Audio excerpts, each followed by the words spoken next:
आज आपण कुरकुरीत अशी कोळंबी फ्राय बनवूया मस्तपैकी. बाजारातून ना कोळंबी आणली हे बघा. ती साफ केली. साफ म्हणजे वर एक धागा असतो तो काढला, वरचं कवर काढलं आणि स्वच्छ धुवून घेतली. आता काय करायचं, ताटामध्ये बघा लाल तिखट घेतलं हां, आणि मीठ घेतले बघा. मीठ चवीसाठी, हळद टाकली, थोडं धणे पावडर टाकली, थोडा हिंग टाकला आणि आलं लसूण पेस्ट थोडंसं पाणी घालून मसाला सगळा मिक्स केला आहे आणि ह्या सर्व कोळंबीला लावून घेतलेला आहे. हे बघा तुम्हाला दाखवते हे बघा छान मसाला लावून घेतला सगळ्या बाजूने एकदम सारखा. हे बघा.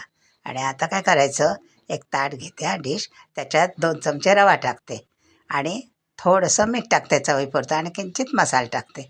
हे का म्हणजे आपली कोळंबीला घोळली ना त्याच्यात की कुरकुरीत मस्त कोळंबी होते रव्यात टाकली की. आता हे बघा अशी सारखी घोळून घ्यायची कोळंबी. हे बघा.